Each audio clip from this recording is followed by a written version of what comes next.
On September 11th, I was an attorney. I was an associate at the law firm that was known then as Sidley Austin Brown and Wood. My office was on the 57th floor of Tower 1 of the World Trade Center. On the morning of September 11th, it was a beautiful morning, so I went to take my oldest son to school at a preschool in our neighborhood on the Lower East Side of Manhattan.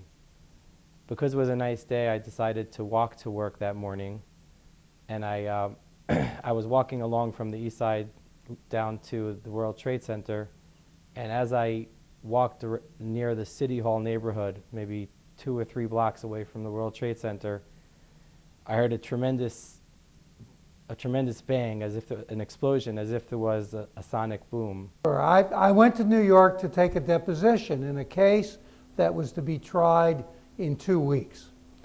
And I was on the train that was coming into New York at about 9 o'clock in the morning.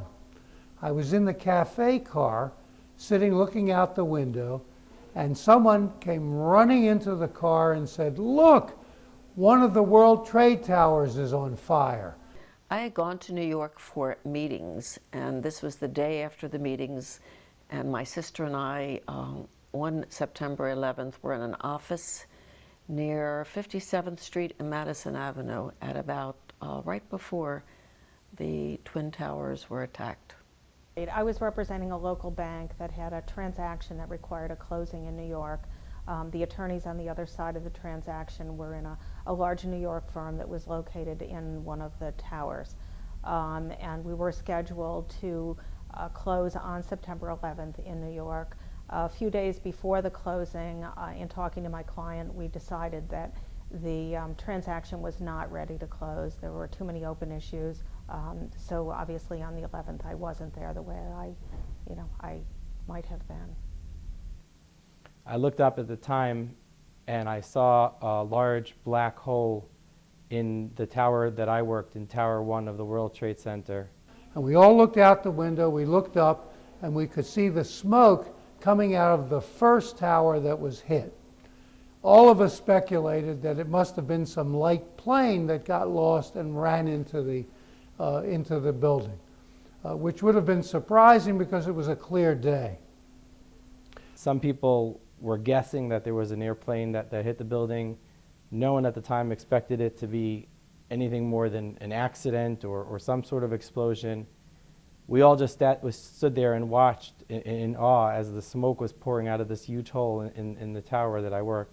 And we were all in shock, although we didn't appreciate at that point what had happened, other than this was significant. So thoughts at that time were, has this happened before? Maybe the plane somehow became disabled, or it was an accident by maneuver because it was disabled. And as we were trying to digest what was happening, she came running in again and said, "The second tower has been hit by a plane."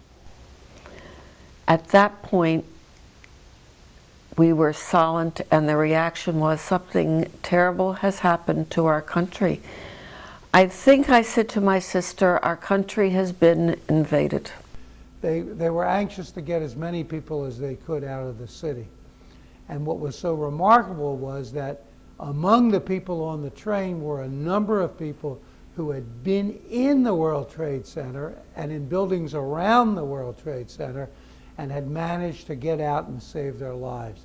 Well, you can imagine what it was like sitting in a train and listening to all of these near-death experiences.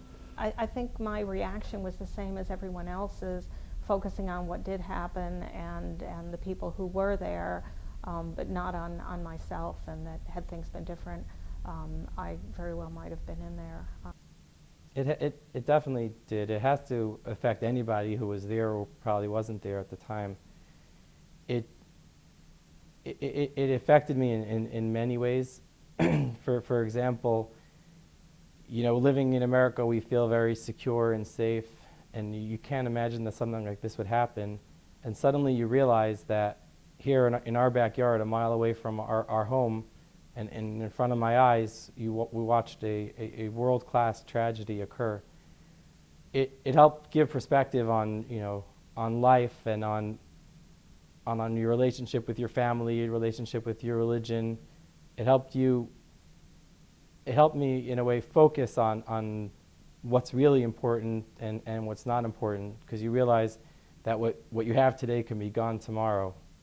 And just living through the event just has made a permanent mark on my mind, just when I think back to that day. It was the most remarkable and the most